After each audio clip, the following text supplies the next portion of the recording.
오늘 우리가 함께 읽는 이 성경 본문은 예수님께서 제자들에게 또 무리들에게 하신 비유의 말씀입니다. 예수님에 대한 소문이 갈릴리 지역을 중심으로 퍼지기 시작했고, 사람들은 그 예수님이 계신 곳을 찾아오기 시작했습니다. 회당에 가면 회당으로, 집으로 가면 집으로, 산으로 가면 산으로, 바닷가로 가면 바닷가로, 어디든지 주님이 계신 곳이면 찾아가는 이런 일들이 벌어졌습니다. 많은 사람이 주님을 찾아왔지만 사실 주님을 찾아온 목적은 사람마다 좀 다 달랐습니다. 어떤 사람은 참 평소에 듣던 바리새인과 서기관들과의 교훈은 차원이 다른 말씀이구나, 참 말씀에 능력이 있다, 권위가 있다, 그래서 그 말씀을 더 듣기 위한 목적으로 찾아온 사람들도 있었고, 또 몸에 병이 났는데 무슨 병이니 주님께 가면 다 고친다더라, 이 소문이 들려서 병을 고치는 목적으로 예수님을 찾아온 사람도 있고, 또 귀신도 내쫓고 하는 이런 기적들이 일어나는 걸 보면서 또 기적을 보고 싶어서 주님을 찾아온 사람도 있었습니다. 주님을 찾는 목적은 다 달랐는데, 그러나 주님은 온 무리를 향해서 한결같이 초점은 하나였습니다. 그들에게 설교하고 가르치고 병을 고치고 기적을 행하는 이 모든 것의 포커스는 어디에 있었는가 하면 하나님 나라에 있었습니다. 주님의 관심은 하나님 나라가 이 땅에 어떻게 이루어지는가, 어떻게 하나님 나라가 이루어지는지를 사람들에게 설명하고, 그 하나님 나라의 백성으로 부름받은 사람들을 찾아내고 그들 그 하나님 나라에 부르시는 이 사역을 감당하시기 위해서 이 땅에 오셨습니다. 그래서 주님께서 하신 첫 번째 메시지가 뭐였습니까? 회개하라, 천국이 가까웠다. 천국의 말씀을 선포하신 것이었습니다. 오늘 마가복음 4장에는 예수님의 비유 두 가지가 기록되어 있는데, 그 두 가지 비유 다 하나님 나라를 설명하기 위한, 하나님은 어떤 나라인지를 가르치기 위한 목적으로 하신 비유입니다. 왜 하나님께서 하나님 나라가 그렇게 예수님의 관심과 초점이었을까? 왜 하나님 주님의 관심은 하나님 나라에 있었던가 하는 것입니다. 여러분, 성경을 읽어보면 이 세상의 역사는 언제나 두 세계가 존재합니다. 하나는 인간이 왕이 되고 인간이 다스리고 인간이 통치하시는 그 인간의 나라, 힘의 세계. 또 하나는 전적으로 하나님에 의해서 하나님의 부르심을 받고 하나님의 은혜로 살아가는 은혜의 세계. 이 두 세계가 처음부터 지금까지 계속 대립하면서 존재하고 있다는 것입니다. 원래 하나님께서 처음 세상을 만드실 때는 어떻게 만들었습니까? 천지를 창조하실 때 하나님이 말씀으로 창조하시니 하나님 보시기에 어땠다 그랬죠? 좋았다 그랬죠? 좋았다. 여기 좋았단 말은 영어로는 good이라고 말하지만 원래 히브리 단어는 토브라는 단어입니다. 토브의 단어의 뜻은 뭔가 하면 원래 계획한 대로 틀림없이 다 됐다는 겁니다. 원래 디자인한 대로, 원래 생각한 대로 그대로 다 되었을 때 아, 참 잘됐다. 토브란 좋았다고 말씀하는 것입니다. 그런데 이미 우리가 아는 것처럼 아담과 하와가 이 하나님 말씀을 어기고 죄를 범한 이후로 세상이 파괴되죠. 제일 먼저 나타난 현상은 하나님과 인간의 관계, 인간의 관계, 인간과 자연 만물의 관계, 이 관계가 깨지는 것이었습니다. 깨진 관계, 하나님은 저주를 말씀하시죠. 그래서 좋았던 세상은 이제 모든 좋은 관계가 깨지고 질서가 무너지고 다툼과 경쟁과 죽음의 세계로 변질되고 맙니다. 이 세상에서 살아남기 위해서는 힘을 가져야 되기 때문에 힘을 추구하는 세계로 바뀌어집니다. 그 힘은 내가 스스로 가지겠다, 이런 마음을 가지죠. 그래서 쌓은 게 바벨탑이죠. 하나님이 제공하신 모든 은혜에 감사하며 살던 인간들이 이제 우리 힘으로, 우리 능력으로 우리 이름도 내고 우리의 실력을 발휘하자, 그래서 쌓은 대표적인 예가 바벨탑이라고 말할 수가 있는 것입니다. 오늘도 세상은 힘을 추구하죠. 힘이 있어야 산다라고 생각하는 겁니다. 사람들이 왜 그렇게 돈을 많이 벌려 그럽니까? 돈이 파워이기 때문에, 돈이 갖고 있는 힘이 막강하기 때문에 돈이 있어야 사람 구실도 하고, 돈이 있어야 건강도 유지하고, 돈이 있어야 행복도 하고, 돈에서 권력도 없고 이 돈이 파워이기 때문에 사람들은 그 돈을 가지려고 애를 쓰는 것입니다. 이것이 오늘 세상의 전형적인 모습입니다. 힘을 가져야 된다, 힘이 있어야 살아남는다 라고 생각하고 강자가 선이고 약한 자는 악이다, 이게 세상의 논리가 되고 말았습니다. 이런 세상이 되었을 때 이것은 하나님 본래 디자인하신 하나님의 세계와는 정반대되는 현상으로 세계가 흘러가고 있게 되는 것입니다. 하나님께서 이 세상을 포기하지 않으십니다.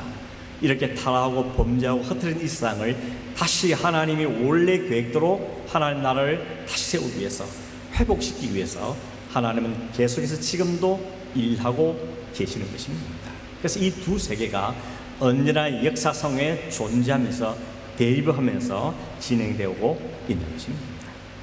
그래서 하나님의 나라의 왕이시고 하나님의 아들이신 예수를 이 땅에 보내셔서 그 하나님의 참 완전한 그 나라를 다시 회복하자 하는 것이 하나님의 의도요 목적이고 그 사명을 받고 오신 주님이기 때문에 주님 모든 가르침이나 설교나 행하는 모든 기적들이 거기에 초점이 맞출 수밖에 없는 것입니다. 하나님 나라를 설명하고 가르치고 그 하나님 나라를 이끌어가기 위한 것이 하나님의 목적이었던 것입니다. 그 하나님 나라 특징이 무엇인가 오늘 성경 두 가지 비유를 통해서 설명하고 있는 것을 말씀드리려고 하는데 26절에 29절에는 자라나는 씨를 비유하고 있고 30절에 32절은 겨자씨에다가 비유를 하고 있습니다. 이 두 비유가 가지고 있는 의미가 뭔가, 이 비유를 통해서 하나님 나라가 어떤 나라인가 하는 것을 나눠보겠습니다. 우선 26절에 27절을 제가 다시 읽어드리면 또 이르시되 하나님의 나라는 사람이 씨를 땅에 뿌림과 같으니 그가 밤낮 자고 깨고 하는 중에 씨가 나서 자라되 어떻게 그리 되는지를 알지 못하느니라. 사람이 씨를 뿌렸습니다. 그리고 밤에 자고 또 일어나고 자고 일어나고 시간이 계속되는 가운데 씨가 자라서 거기에 싹이 나더니 싹이 이삭이 되고 곡식이 되더라고 이야기하고 있습니다. 여러분 집에도 텃밭들이 있으시죠? 아마 아침 저녁으로 물도 주고 또 풀도 뽑아주고 이렇게 나름대로 애를 쓸 겁니다. 그러나 분명히 따져서 엄밀하게 따져서 우리가 그런 수고를 함에도 불구하고 그게 잘 자라는 것은 누구에 달려 있습니까? 하나님께 달려 있는 거죠. 그래서 우리는 하나님께 기도하여 기도 주시기를 기도하고 하나님 잘 돌봐주시기를 기도합니다. 오늘 밤 자고 내일 일어나고 또 이 날이 지나서 언젠가 보니까 싹이 트고 거기에 점점 자라오르더니 거기에 열매가 맺히기 시작하고 그걸 거두게 되는 이런 자연의 이치를 통해서 예수님은 하나님 나라가 그와 같다 하는 것을 지금 설명하고 있는 것입니다. 이 씨가 자라는데 농부나 사람이 할 수 있는 일은 그저 씨를 심는 것밖에는 크게 할 일이 없습니다. 안에 땅속에 들어가서 씨를 막 발화를 시키고 이런 일 인간이 할 수 있는 영역이 아니죠.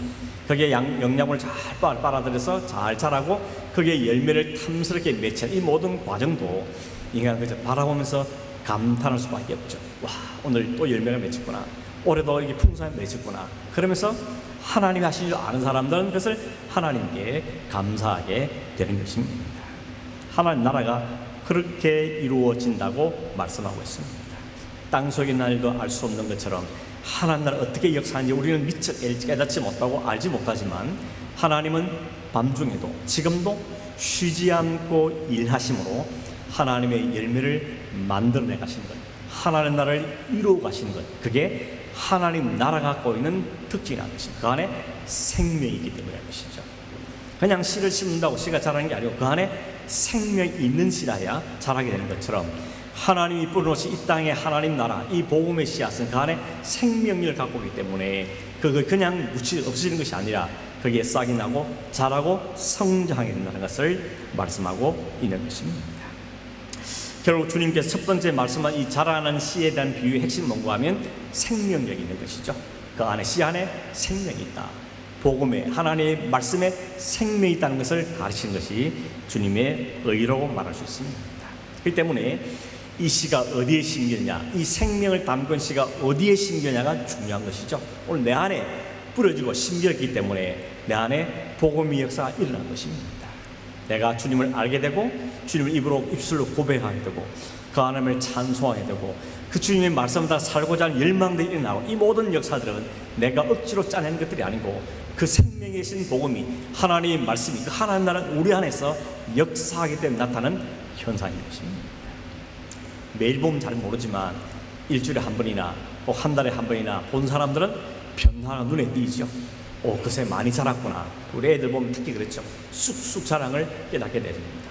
매일 보는 엄마 아빠는 잘 못 느끼지 몰라도 일주일에 한 번씩 혹은 몇 주에 한 번 보면 그새 많이 컸구나, 많이 자랐구나, 제가 좀 못 자랄 줄 알았더니 저렇게 잘 자랐구나, 이런 것을 우리가 깨닫게 되는 것처럼 하나님 나라가 우리 안에 역사하신 것도 매일매일 당장은 모르지만 하나님 역사하신 그 생명 때문에 하나님의 역사가 우리 안에 나타나게 된다는 것입니다. 그게 한 가정에 심겨지면 가정의 복음화 역사가 일어나게 되고, 그것이 한 나라에 심겨지면 그 나라가 복음화되는 역사들이 일어나게 되는 것입니다. 뭐 다른 나라 할 필요, 예를 들 필요 없이 우리 한국 땅만, 우리 조국 땅만 생각해도 그렇죠. 오늘날 이 한국 나라 땅이 이렇게 복음화된 데는 처음에 씨를 뿌린 사람이 있었기 때문에 그렇습니다. 그 씨가 생명 있는 씨였기 때문에 하나님께서 세월이 지난 동안에 오늘날 같은 이런 한국교회의 놀라운 열매를 맺게 하신 것입니다. 한국교회가 바로 증거라고 말할 수 있는 것이죠. 여러분, 한국 땅의 초기에 초창기에 복음을 전해온 사람들 대부분 20대 초반 중반의 젊은이들이었습니다. 그들이 와서 생명을 바쳐 생명의 하나님 나라 복음을 뿌렸습니다. 그 결과를 오늘 우리가 거두고 있는 것이죠. 한번 말씀드린 있는 것 같은데, 한국에 가장 먼저 들어왔던 호주 선교사가 있습니다. 이 사람 이름이 조셉 헨리 데이비스라는 선교사인데, 원래 뉴질랜드 태어났는데 4살 때 호주 멜번으로 이사를 왔습니다. 부모님 따라 이사를 왔습니다. 여기서 자라고 공부를 하게 됐는데, 이 데이비스의 형제가 12명이나 됩니다. 12명인데 12명 중에 5명이 선교사가 됐습니다. 가정이 완전히 선교사 가정이다, 뭐 이렇게 말할 수가 있을 것 같습니다. 이 데이비스도 20살 됐을 때 인도의 단기 선교로 2년을 갔다 왔습니다. 그러고는 마음에 생각하기를, 내가 인도의 복음화를 위해서 선교해야 되겠다, 선교사야 되겠다, 이런 마음을 품고 신학 공부를 하고 열심히 준비를 했습니다. 그런데 그 과정에 한 번은 그 선교에 관한 뉴스 가운데 어떤 소식이 들은가 하면, 한국 땅에 부산이라는 곳이 있는데 그 부산의 복음화가 너무 미미하기 때문에 여기에 선교사가 꼭 필요하다, 이런 기사를 읽게 된 겁니다. 그 기사 읽고 마음에 뜨거움이 나타납니다. 내가 가야 되는 거다, 나를 부르신 거구나, 이런 부르심 소명을 받고 이 데이비스가 자기 누나인 메리 데이비스와 함께 1889년 10월 2일 날 한국 땅으로 가게 됩니다. 거기서 서울에 머물면서 한 5개월 정도를 한국말도 배우고 또 선교를 준비하면서 부산을 갈 준비를 했다가 한 5개월 정도 후에, 한 6개월 지났을 때 그 당시에 말을 타고 걸어서 부산까지 가게 되는데 약 한 달 정도 걸렸다고 합니다. 그래서 도착한 것이 그 다음 해인 1890년 4월 4일이었는데 그 다음날 4월 5일 날 그가 부산까지 오는 길 가운데 너무 길이 험하고 어려우니까 그 와중 가운데 천년두에 걸렸습니다. 그런데다가 덮치기를 급성 폐렴에 걸린 것입니다. 그래서 4월 4일 날 도착했는데 4월 5일 날 죽고 말았습니다.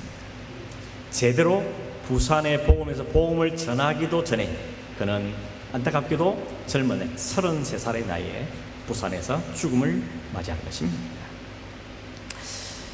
오랫동안 신앙을 공부하고 선교 훈련을 받고 준비했는데도 너무 안타깝게 제대로 사역을 펼쳐보기도 전에 꽃다운 나이에 세상을 떠나게 된 것입니다. 어찌 보면 참 안타깝다, 하나님 왜 이렇게 하시나, 이런 생각이 들 만큼 실망스러운 모습이었습니다.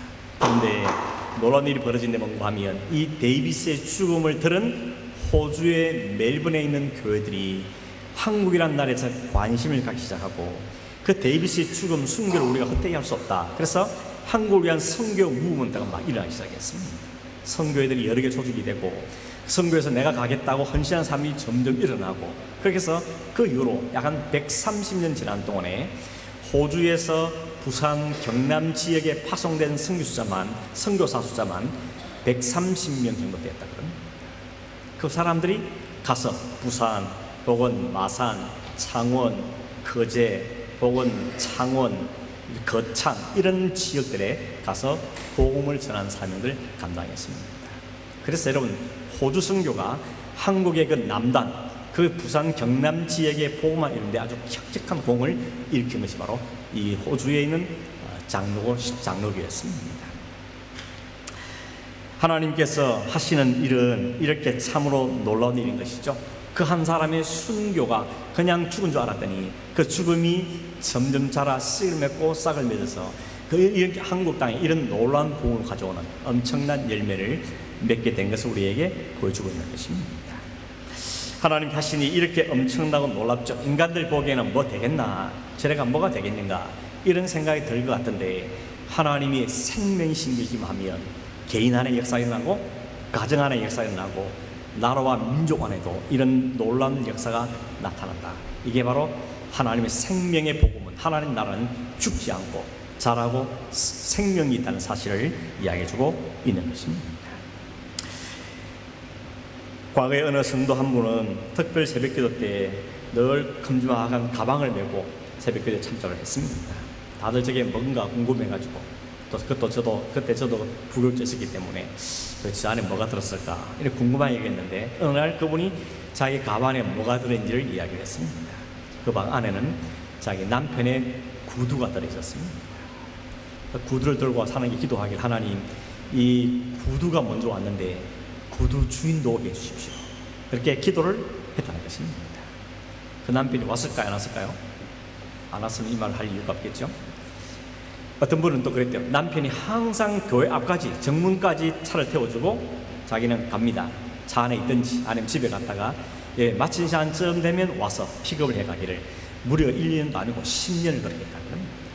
근데 10년 만에 한 번은 날씨가 너무 추운 겨울이라 가지고 너무 추워 차에 기다리도 그렇고 하니까 그래도 저 예배당 안에 좀 따뜻하게 싶어가지고 그날 큰맘 먹고 예배실 안으로 들어온 것입니다. 예배에 참여하게 된 것입니다. 그날이 무슨 날이 아십니까? 그 사람의 운명의 날이었습니다. 그날 그 마음속에 하나님 말씀 복음이 심기게 됩니다. 그 복음이 심기니까 이 사람이 그때부터 안에서 복음의 역사가 일어나기 시작하는데, 나중에는 부인보다는 훨씬 더 신앙이 좋은 사람으로 살아서 교회에 큰 일꾼이 됐다, 이런 이야기도 있습니다. 혹 여러분 누군가를 기도하고 계십니까? 누군가에서 정성을 쏟고 계십니까? 포기하지 마시고 실망하지 마시고, 지금은 뭐가 될 거나 싶기도 하고, 참 내가 이렇게 수고하는데 누가 알아주냐 이런 마음도 드시죠? 하나님이 알고 계십니다. 하나님이 보고 계시고 그 마음 우리에게 주셨다면, 우리 안에 그 생명의 생명을 주셨다면 그 생명을 전달할 때 하나님 분명히 거기에도 역사를 이루실 것을 믿습니다. 기도하고 소망을 갖고 너무 조급하지 말고, 하나님께서 이 남편을, 이 아내를, 이 자녀를, 이 형제를 하나님 역사해 주십시오. 복음의 능력을 발휘해 주십시오. 우리가 할 수 있는 것은 복음을 전할 뿐이고, 주님의 역사하심을 기다리니 주님 역사해 주십시오. 이런 마음을 갖고 지치지 않고 포기하지 않고 주의 복음의 수송들은 여러분 되기를 간절히 바랍니다. 예수님께서 말씀하신 두 번째 비유는 겨자씨 비유입니다. 30절 32절을 제가 다시 읽어드리겠는데, 또 이르시되 우리가 하나님의 날을 어떻게 비교하며 또 무슨 비유로 나타낼까? 겨자씨 한 알과 같으니 땅에 심길 때에는 땅 위의 모든 씨보다 작은 것이로되 심긴 후에는 자라서 모든 풀보다 커지며 큰 가지를 내나니 공중의 새들이 그 그늘에 깃들일 만큼 되느니라. 예수님께서 하나님 나라에 대해서 비유할 때 많은 씨들 가운데 겨자씨를 비유로 삼았습니다. 이유가 뭘까요? 작은 거기 때문에. 겨자씨 본 적 있으십니까? 저도 옛날에 오래전에 성지순례 갔다 온 분이, 목사님 이게 겨자씨입니다 그러면서 보았는데 너무 작아가지고 좁쌀보다 조금 작은 이 정도 보였는데, 잘못하면 떨어질까봐 코팅을 딱 해가지고 그렇게 선물로 주서 한동안 이 책 성경에 끼고 다녔는데 어느 틈인가 이제 없어지고 말았습니다. 여러분, 겨자씨가 그 당시에 제일 작은 씨는 아니랍니다. 그거보다 더 작은 씨도 있긴 했답니다. 그러나 그 사회 통용으로 가장 작은 것을 표현할 때 겨자씨만 하다, 이런 게 통용되기 때문에 주님도 겨자씨 한 알이란 말씀을 사용하신 겁니다. 여러분 잘 아시는 것처럼 제자들이 너무 믿음 없는 행동을 보이니까 예수님이 한 번은 제자들의 믿음을 책망하시죠. 그때 뭐라고 말씀하는 거예요? 마태복음 17장 20절에 보니까 너희에게 믿음이 겨자씨 하나만큼만 있어도 이 산을 명하여 여기서 저기로 옮겨지라면 그대로 되리라. 믿음이 적은 걸 표현할 때, 너무 믿음 없는 걸 표현할 때, 너 믿음 겨자씨 하나만 있어도 산을 옮길 텐데, 이렇게 말씀하실 때 겨자씨 하나이 비유된 걸 보면 이것이 모두 그 당시 모든 사람들에게 가장 작은 것으로 대표되는 것인 것을 우리가 알 수가 있는 것입니다. 예수님께서 이 겨자씨, 이것을 비유하신 이유가 뭐겠죠? 하나님 나라가 처음 보기에 혹은 사람들이 시간을 보기에 너무 작아 보이기 때문에, 너무 미미해 보이기 때문에, 뭐 저거 갖고 뭘 되겠나 이렇게 보이기 때문에 하나님 나라를 겨자씨에 비유한 것입니다. 그럴 수밖에 없는 것이 당시 사회는 로마 사회가 통치하는 시대였습니다. 유다 나라는 것은 저 속국주의 하나님 나라죠. 그리고 그 나라 가운데도 수도인 예루살렘도 아니고 저 갈릴리 손구석에서 몇 명이 모여서 무문타 일어났는데 그 로마 제국에 비하면 그건 너무 아무것도 아닌 것입니다. 진짜 겨자씨 하나만큼 아주 미미해 보이는 것입니다. 여러분 지금이야 예수님을 가리켜 예수 안 믿는 사람들도 뭐 4대 성인 중에 한 명이다 뭐 그러면서 예수에 대해서 모르는 사람은 적어도 없는 정도가 됐죠. 그러나 이 당시에는 예수님이 딱 30대 아닙니까? 30대, 그것도 유대 시골 청년인데 그 사람에게 무슨 로마가, 무슨 유대 공동체가 주목을 하겠습니까? 별로 관심을 안 가진 것입니다. 더군다나 처음에는 예수님 말씀이 좀 권위가 있고 병도 막 고치고 귀신도 막 쫓아 이렇게 하니까 사람들이 이게 뭐 있나 싶어가지고 따라오기 시작했지만 얼마 안 가서 주님이 십자가에 대한 이야기를 하기 시작하자 사람들은 다 떠나가죠. 다 떠나갑니다. 제자들마저도 주님을 떠나가지 않습니다. 왜냐하면 주님이 말씀한 그 하나님 나라, 주님 모든 게 하나님 나라에 초점을 맞추고 말씀하시는데 그 나라가 어느 천년이 되겠냐, 이래가고 뭘 이루겠냐 라는 생각이 들 수밖에 없었다는 것입니다. 예수님은 하나님 나라의 모든 초점을 맞추고 말씀, 가르침, 기적 모든 것을 이걸 드러내기 위해서 이 하나님 나라를 이루기 위해서 오셨고 이를 위해서 외치고 계시는데 주변의 사람들이나 그를 따른 제자들마저도 그 나라에 대해서는 관심이 별로 없는 것입니다. 왜 그렇겠습니까? 왜 주님이 이렇게 목이 터져라 이게 열정을 다해서 하나님 나라를 이야기하는데 왜 사람은 그 나라에 대해 관심이 없을까? 자기들이 생각하는 그 나라하고는 다른 나라이기 때문에 그렇습니다. 이 사람들도 다윗의 왕국이 회복되기를 꿈꾸고 있습니다. 장차 메시아가 오면 다윗의 그 찰했던 왕국을 다시 회복할 거다 이런 기대감은 있습니다. 그런데 그 기대와 그리워했던 꿈하고는 주님이 말씀하신 것과는 너무 차이가 크기 때문에 저건 아닌가 보다, 저걸 뭘 하겠냐 이렇게 생각할 수밖에 없었다는 것입니다.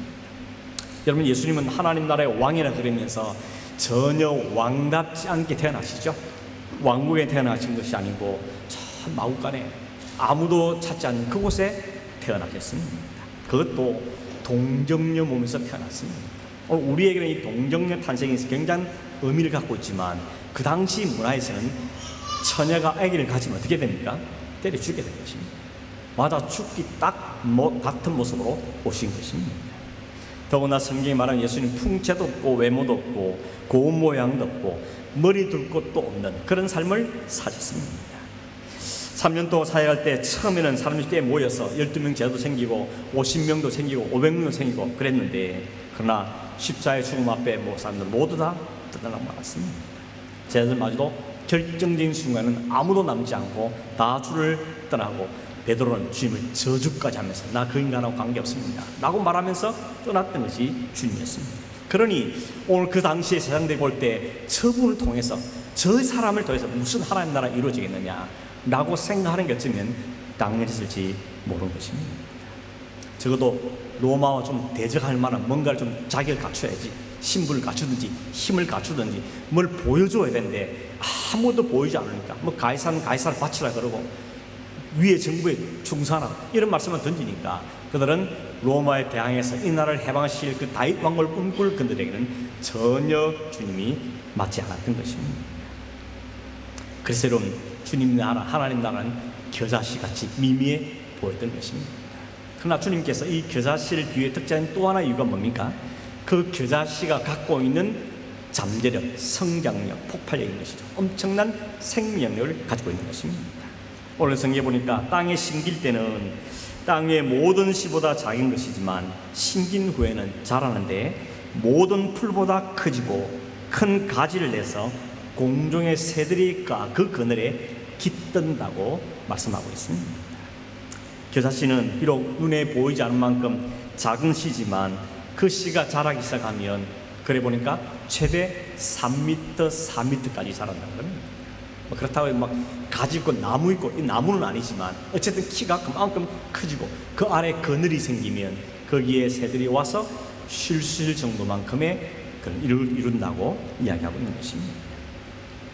갈릴리 시골에서 30대 청년으로 출발한 그 하나님 나라, 그가 외치는 그 하나님 나라가 오늘 2000년 세월을 지난 동안에 얼마나 크게 성장했는지 우리는 오늘 우리 역사를 통해서 알고 있지 않습니까? 그 겨자씨 같은 복음이 제자들의 마음속에 먼저 심겨졌고 그 제자들의 인생을 바뀌어서 그들의 모든 생업과 부모와 가족을 다 버려두고 주를 위해 다른 인생을 살기 시작하더니 그에게 성령의 능력이 임함으로 그들 통해서 초대교회라는 공동체가 형성되어지고 그 초대교회 공동체를 시작해서 사도 바울 같은 또 선교사들이 일어나서 그 복음이 소아시아로, 유럽으로, 로마로, 스페인으로 오늘 온 세계 방방곳이 하나님 복음이 퍼져나갔던 것입니다. 오늘 여러분 전 세계로 파송된 선교를 통해서 이제 복음이 안 들어간 곳이 거의 없죠. 2021년 통계를 보니까 세계 기독교 인구가 25억 5천만 명쯤 된다라고 말하고 있고 전체 인구의 한 33% 된다 이렇게 이야기하고 있습니다. 오늘 역사상에 가장 많이 팔린 베스트셀러가 성경이죠. 90개국에 약 59억 사람들이 성경을 갖게 됐다 이야기합니다. 여러분 2000년 전에 이게 이렇게 자랄 거라는 아무도 상상을 못했던 것입니다. 더 놀라운 건 뭔지 아십니까? 한국의 성도들 가운데 약 25% 정도는 거의 성경을 안 본다 이런 통계가 있습니다. 참 아이러니죠. 하나님의 성경이 전하는 곳에, 복음이 전하는 곳에 이런 엄청난 비밀이 일어났는데 정작 오늘의 성도들은 말씀과 담을 쌓고 있다는 것, 이런 안타까운 통계도 볼 수가 있는 것입니다. 그 당시에 주님이 사역던 그 당시에 최대 나라 로마는 지금 사라졌습니다. 그러나 시골 마을에 출발했던 그 갈릴리 출발했던 그 하나님 나라는 오늘 이들과 초대교회 성도들과 선교사들과 오늘 많은 사람들 통하여서 온 세계로 확장돼 가고 이제 그 복음의 그날에 온 사람들은 참 안식과 쉼을 누리는 곳으로 성숙된 것이 바로 하나님의 나라라는 것입니다. 여러분 이 하나님 복음이 오늘 여러분 안에 심겼지 않습니까? 여러분 가정 안에 심겼지 않습니까? 그래서 오늘 우리 이 복을 누리며 살고 있는 것이죠. 이와 같은 복을 누리게 된 것이 얼마나 놀라운 축복인지 알 수가 없는 것입니다. 이것이 하나님의 나라가 갖고 있는 성장력과 생명력이라고 주님 우리에게 말씀하고 있습니다. 바라기는 여러분 우리 모두가 다 이 하나님 나라의 생명력, 이 성장력, 이에 대한 꿈과 소망을 갖고 이 하나님 나라를 밤에 품고 살아가는 여러분들에게 간절히 바랍니다. 한 가지 문제가 더 있습니다. 뭔고 하면 오늘 우리가 그 하나님 나라에 얼마나 생명이 있는가, 그 하나님 얼마나 폭발력 있는 잠재력, 성장력을 갖고 있는가 하는 데서 그 생명을 얼마나 느끼고 있느냐 하는 게 중요한 것입니다. 여러분 하나님 나라가 천국이 이 땅에 임했고 주님이 천국이 이 땅에 왔다, 가까이 왔다, 너희 안에 있다고 말씀하셨는데 오늘 이 말씀이 여러분이 얼마나 실감이 되십니까? 하나님 나라가 내 안에 이루어지고 있구나, 하나님 나라가 우리 가정 안에 이루어지고 있구나, 그 하나님 나라가 오늘 이 땅에 이루어지고 있구나 하는 것을 얼마나 실감을 하시며 사십니다. 만약에 그런 느낌이 좀 부족하다면, 그런 느낌이 잘 안 든다면 그 이유는 어디에 있겠습니까? 여전히 우리가 하나님 나라를 생각하는 관점이 다르다는 것입니다. 여러분 천국 이러면 어떤 개념이 먼저 떠오르죠? 저는 딱 떠오르는 이 설교면 딱 떠오르는 게 뭔가 하면 천국 밑에 분당 이게 떠오르더라고요. 제가 한국에 살 때 마지막 살았던 동네가 분당이 있는데 그때 돌았던 말이 천당 밑에 분당 이랬거든요. 왜 그랬겠습니까? 모든 게 안락하고 주거 환경이 아주 잘 갖춰져 있고 사람 살기에 적합한 환경이고 매연들 그 당시에 별로 없었고 이 모든 게 좋으니까 평안한 도시니까 여기가 천당이 아니겠냐 이렇게 사람이 생각했다는 겁니다. 그래서 우리가 갖고 있는 천당이라는 개념이 그런 개념입니다. 모든 게 풍족하고 모든 게 넉넉하고 살인 강도 같은 이런 범죄가 없고 그리고 그곳에는 모든 게 완전하고 풍성하고 전쟁이 없고 행복한 나라, 그걸 우리가 꿈꾸는 게 천국일 경우가 많습니다. 오늘 주님께서는 그런 천국은 장차 하나님께 완전하게 이루실 그 나라에서 누리게 될 천국이라고 말씀하십니다. 이 땅에 사는 동안, 이 땅에 임한 천국은 그 천국이 아니고 주님이 사시는 그 삶의 나라, 주님이 주인된 그 나라가 바로 천국인데, 이 땅에서 이 두 세계 속에 끼어있는 천국은 이 땅에서는 환난을 당하고 고통을 당하고 조롱을 당하고 비난을 받는 모습으로 이 땅에 있다는 것을 주님은 말씀하고 계시는 겁니다. 그래서 사람들이 싫어하는 겁니다. 그런 천국 싫다는 겁니다. 예수님 너희 가운데 천국이 임했다, 여기저기 있는 게 너희 안에 있다 라고 말씀해도 예수님만 그런 천국이라면 사양합니다. 우리는 로마를 무너뜨리고 우리의 행복을 안겨주고 우리의 모든 수고를 보상해주고 우리의 평안에서 이 천국을 꿈꾸고 있지, 고난과 주님을 따르는 그 십자가의 그런 천국은 별로 안 원합니다. 이런 마음들 때문에 주님이 배치를 당했는데 오늘도 우리도 그런 마음으로 천국을 소망하고 있기 때문에 그럴 가능성이 많은 것입니다. 오늘 여러분 천국을 누리고 계십니까? 뭐 때문에 누리고 계십니까? 편했습니까? 돈을 많이 벌었으니까? 가정이 평안하니까 와 이제 천국 가구나, 혹 그러십니까? 그렇다면 주님께서는 그 잘못된 생각으로 우리에게 말씀하고 계십니다. 그래서 주님이 장차 완전한 그 하나로 이 땅에 임하실 때 우리가 누리게 될 건 틀리면 사실이지만, 이 땅의 천국이 완성, 이 나라에 사는 천국은 그런 나라가 아니라는 것을 우리에게 말씀하죠. 어떤 분들은 교회가 천국의 모형이니까 교회 가면 천국 같겠다 생각하고 교회를 왔는데 와보니까 이게 뭔 천국이냐, 아슬아슬한 그런 교회를 떠난 사람이 생기죠. 어떤 분은 신학교는 그래도 다르지 않겠냐, 다 목사 되려고 온 사람들이니까 와 거기는 지금 천국 같을 거다 그러고 갔습니다. 저도 그 중에 한 사람인데 가보니까 이게 무슨 천국이냐, 그래서 때리치는 사람도 상당히 많이 있었던 것입니다. 완전하지는 않아도 그래도 다툼도 없고 시기하지 않고 서로 칭찬하고 돕고 화목하고 이 정도는 적어도 돼야 교회가 천국 비슷한 곳이 아닌가 라고 생각들 하는데, 그런 교회 본 적 있습니까? 처음에는 그런 줄 갔었는데 조금 지나 보니까 와 여기도 별 수 없구나, 여기도 문제거리가 많구나, 이걸 느끼는 것이 우리의 모습인 것입니다. 초대 예루살렘이 어떻습니까? 초대 예루살렘 교회가 어땠는지를 사도행전 2장 끝에 보면 이렇게 말합니다. 날마다 마음을 같이하여 성전에 모기를 힘쓰고 집에서 떡을 떼며 기쁨과 순전한 마음으로 음식을 먹고 하나님을 찬미하며 또 온 백성의 칭송을 받고 물건을 니끈내끈 하지 않고 더러 통료하고 나누는 삶을 살아가는 겁니다. 이 정도 되면 와 이게 천국의 모형이다 하는 생각이 들지 않습니까? 그런데 그게 2장 끝에 있는데 3장, 4장, 5장에 가면 어떤 일이 벌어집니까? 그 교회 안에 다툼과 분쟁이 일어납니다. 이유는 그 연약한 성도들, 특별히 남편이 없어서 홀로 사는 과부들을 구제하는 일에서 차별이 생기죠. 헬라파 유대인들과 히브리파 유대인들이 같이 사는데 헬라파 사람들이 차별 반응을 느끼자 히브리파 사람들한테 원망하고 불평하고 다툼이 분쟁이 생긴 것입니다. 초대 예루살렘 교회도 그렇지 완벽한 교회는 안 했다는 걸 보여주는 것입니다.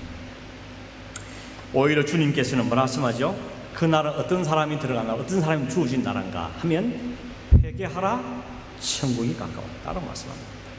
천국이 너에게 임하였는데 누가 들어간다고요? 회개하는 자가 그 나라에 들어간다고 말씀하고 있습니다. 회개가 뭡니까? 우리가 죄인이구나, 내가 죄인이구나, 내가 그동안 추고 살았던 모든 것들이 인간의 욕망에 불과한 것들이구나, 하나 앞에 어려운 자는 아무것도 없는 거야, 내가 추구한 것들이 정말 살아 없이 그때 내가 목숨을 살았구나, 이걸 다 깨닫고 인정하고 우리는 하나의 은혜로 사는 사람입니다. 은혜로 살기를 원합니다. 그리고 하나의 은혜를 구하며 그 십자가 앞으로 나아가는 것을 우리는 회개라고 이야기합니다. 그런 마음을 가지고 주님께서 뭐라는가 하면 심령이 가난한 자라고 말씀하시죠. 천국이 저희 것이라고 말씀합니다. 천국은 마음이 가난한 사람이 누릴 수 있는 곳입니다. 마음이 청결한 사람은 하나님을 볼 것이요, 천국은 마음이 청결한 사람, 마음이 가난해진 사람, 주의 말씀으로 새로워진 사람, 성령으로 새로워진 사람, 관점이 바뀌어진 사람이 볼 수 있는 나라, 그가 누릴 수 있는 나라가 하나님의 나라라고 이야기합니다.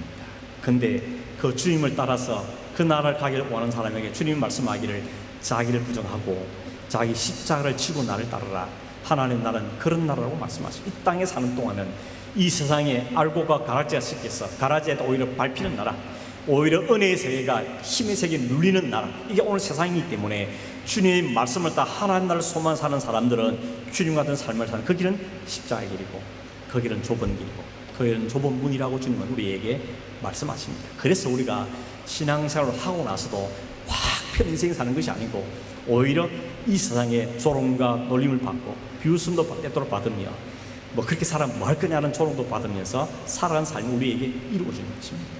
여러분, 주님을 좀 잘 믿고 주님 따라가려고 하는데 혹 고난과 비난과 조롱이 있습니까? 그러면 그분은 잘 가고 있는 겁니다. 바로 가고 있는 것입니다. 아무 나를 비난하지 않고 아무도 나를 조롱하지 않고 아무 나에 관심이 안 가다면 그 사람은 천국 같은 평안을 누린지 몰라도 실제는 천국의 삶을 사는 것이 아니라는 것입니다. 힘의 세계에서 힘을 갖고 사는 사람이라고 말할 수가 있다는 것입니다. 주님은 우리에게 오늘 말씀하십니다. 인간이 기대하는 그런 욕망의 천국은 없다는 겁니다. 그건 너희들이 만드는 다른 천국이라는 것입니다.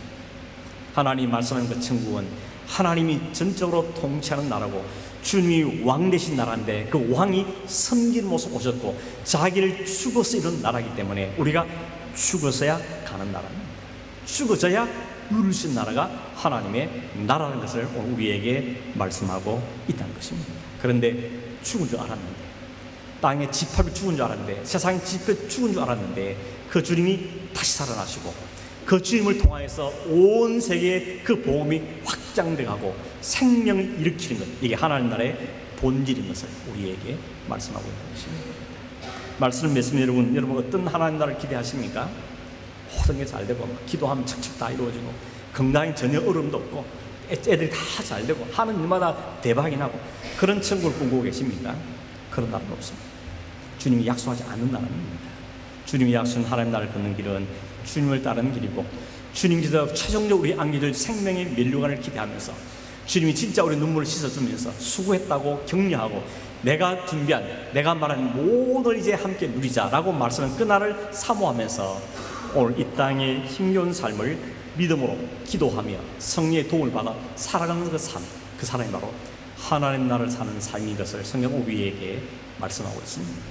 그날은 죽은 것처럼 보이는데, 그날은 미미한 것처럼 보이는데, 그러나 그 나라가 우리 안에 역사하기 시작하면 세상은 알 수 없는, 세상은 아무리 조롱하고 핍박해도 이 빼앗아갈 수 없는 참 평강과 참 기쁨과 참 소망이 우리 안에 넘쳐나기 때문에 이 나라가 내 안에 있구나, 이 나라가 우리 가정 안에 이루어지고 있구나, 이게 오늘 타는 날 이 땅에서 이루어지는 것을 보게 될 것이고 누리게 될 것이며 감사하는 삶을 살게 될 것을 오늘 주님은 우리에게 말씀하고 있는 것입니다.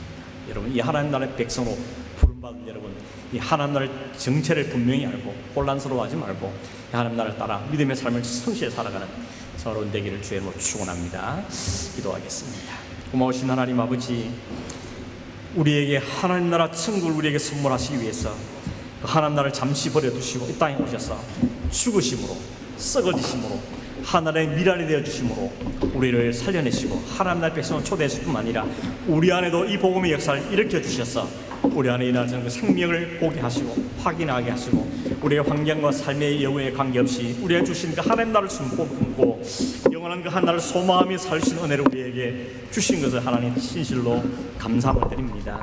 때때 우리의 환경이 어려워지고 우리의 삶에 문제가 부딪힐 때마다 우리의 마음이 흔들 때가 있지만 그러나 그때도 성령에 다시 일깨워 주시고 다시 믿음의 길을, 그 십자가의 길을, 좁은 길을, 좁은 문을 향하여 가게 하신 주님께 감사하오니 주님, 이 은혜가, 이 감격이, 이 충만함이 우리 모든 성도들 가운데 늘 있기를 원하고 아직도 이 은혜를 충분히 누리지 못한 사람들에게 성령 역사하여 주셔서 그 하나님 나라의 비밀을 알게 하시고 그 하나님의 주님을 보게 하시고 누리는 은혜가 있도록 축복하시고 역사하여 주셔서 우리에게 주신 이 남은 길을 기꺼이 감사하며 찬송하며 이 길을 걸어가는 저희 되게 하여 주시옵소서. 걸어가신 예수님의 이름으로 기도하옵나이다. 아멘.